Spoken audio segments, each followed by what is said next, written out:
right, my friends, there's some really poisonous ideas, some real insidious ideas that are being put out there by some pretty prominent voices, Alex Hormozi being one of them. If you want to win big in the beginning, you're not going to have it all. You're going to start earlier, you're going to work later, you're going to work weekends, you're going to skip beers with the boys, you're going to miss a dance recital or a baseball game. So keep in mind, Alex has no kids. So him telling me what I'm going to miss and what I'm not going to be able to be to and how I'm going to have to run my life as a dad is comical. I don't know if there is another topic within the realm of entrepreneurship that gets me more fired up than this one. Can I run a successful business, get rich, make a lot of money, and be there for the family that I love and am committed to? Look, I like Alex a lot. I've actually learned a ton from him. Marketing, getting leads, structuring a business that is profitable, creating products that are profitable and something that the market wants. There's so much goodness that he puts out in the world. This, however, in this topic, in this conversation, I actually think his ideas and his advice are pretty poisonous. My name is Chad. This is Founders League. I'm committed to the anti-hustle messaging, to helping you build a business by purpose so you can have the life that you love. It's really important for us as entrepreneurs, as business owners, as company founders to identify the advice that keeps us stuck. There is some very specific things that Alex talks about in this video, and I've seen it in other places, where they limit your choices. And if you believe it, even subconsciously, you'll keep yourself stuck in a life that you don't want. You're going to start earlier, you're going to work later, you're going to work weekends, you're going to skip beers with the boys, you're going to miss a dance recital or a baseball game. Oh, there's so much here that I want to talk about. First off, let's go to what's not being said. Alex, obviously a very fit guy, is waddling around a parking lot because his leg muscles are so big. He's waddling around a parking lot with his shirt off, giving you advice on what you're going to have to sacrifice in order to find success. Now, one thing that's not being said that I just think is a huge contradiction is, could you imagine the amount of hours, effort, energy that he has to put in to have that kind of physique? What do you think the commitment is for him to actually build that body? Now, if I were to go to Alex and I was to say, Alex, you can have one of two things. You can have a really great body and look this good, or you can have a successful business. Because if you're going to have a successful business, you're going to have to skip the gym. You're going to have to skip your supplements. You're not going to be able to prepare good meals. You're going to have to focus on the business alone. He would look at me and he would say, you're crazy. And rightfully so, because look, he's a walking specimen of having both of these things. So why?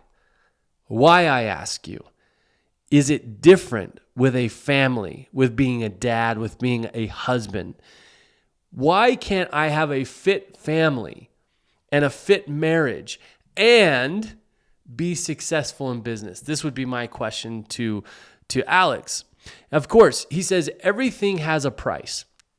That's true. However, we don't know exactly what the price is until we get committed to it. He hasn't committed to a family. He doesn't have kids. He's married. They seem to have whatever they show publicly, they seem to have a pretty functional and great marriage. So he knows a little bit about the prices you have to pay to have a great marriage and run a successful business, but he doesn't know. And you can't know until you actually do it. You can't know what the sacrifices are, what the prices are to have a family and have a successful business. There's an interesting idea here. So I love that he talks about the prices. Yes, that is true. However, I don't think you quite understand, Alex, what it's going to take for somebody like me to do that. But you do understand what it would take for somebody like you to have that kind of body and have a successful business. The other thing is he talks about the people who are trying to beat us, or who are trying to beat me at the end of he said, the people that are trying to beat you are going to make those sacrifices and pay those prices. What? Who's trying to beat me? I don't understand. Why is it a competition? Why am I at war with other people? This is another fallacy. This is another trigger point for you, and obviously for him. He believes that he's in deep competition with the world. And if he takes time to build a family, then, well, he might get beaten. He might lose. I just don't see the world that way. I don't see my work as an attempt to not be beaten day in and day out. So it's another place where we just have fundamentally different perspectives of the world. I believe that there's abundance. I believe that Tom can succeed at the same time that I'm succeeding. And I can believe Alex can succeed. Why would he, if he didn't believe that we could both succeed, why would he be giving this content? Why would he be giving this advice? That doesn't make sense. It's inconsistent. So don't look at everything in life as a competition. Don't look at everything as, and competition's fine. It can drive you. It really drives me. But don't look at it as win-lose. Like if I win this, somebody else loses, or if somebody else wins, I lose.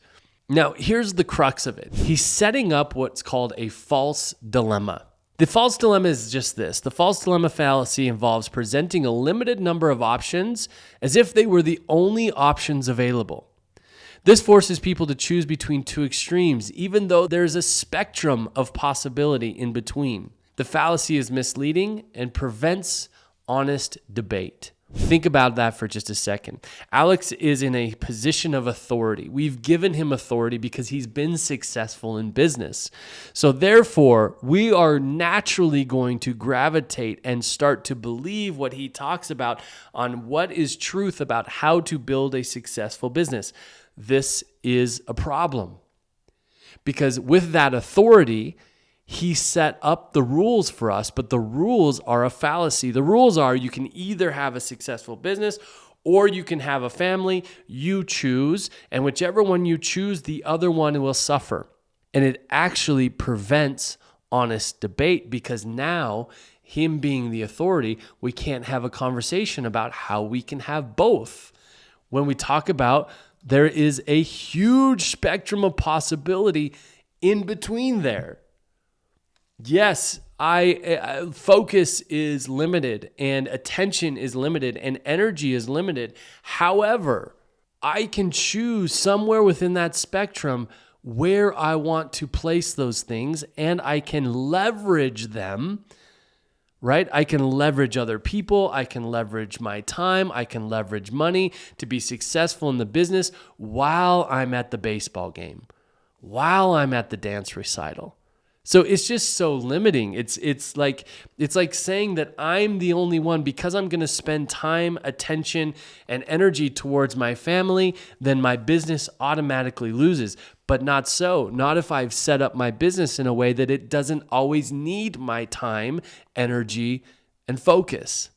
Now, I know a lot of you are going to be asking the question and probably ask this question a lot or are in this conversation a lot about time. There's just not enough time to do it all. Well, my friends, you don't have the right relationship to time because time is something that can be leveraged outside of ourselves. So when we think we're the ones that have to be doing everything, we're the ones that have to be controlling everything, we have to have our hands on every bit and piece, then of course you're not going to have time. But if you understand the idea and practice of leveraging your time, which is what I teach in my course, that's what I teach entrepreneurs to do, is to leverage their time so that they can create freedom in their life. And then they can spend their time and attention however they want, and their business continues to succeed. And that, my friends, is the way that I can have both. I can both have a successful business and I can be there present for my family. Oh, and by the way, it's not just time that matters with our family. It's presence. It's how intentional are we about the time that we have. That's going to be much more meaningful than the amount of time that we spend with them. So if you're spending 3 days with them, but you're lost in thought about your business or you're scrolling social media or you're just in your own world doing your own thing, that doesn't make a difference. However, if you have 30 minutes with them and it's intentional and they are the sole focus and there are zero distractions, that's going to make a bigger difference and greater memories than any other amount of time that you could possibly have. So my friends, don't believe it. Don't believe the bullshit that's being spit by hustle culture influencers. You can create the life that you want, however you want it. With a business, being an entrepreneur, you can be successful. You can have the time and the presence and the space and the energy for your family. But it's completely up to you what you focus on, what you're aiming at, and what your beliefs tell you is true and not true. Thanks so much for watching.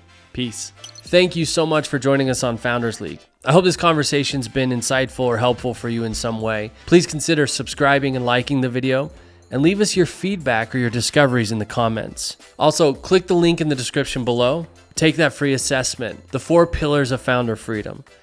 It's designed to show you exactly where you're strong and where there's more opportunity for freedom in your business and life. Thank you so much for being a crucial part of the Founders League.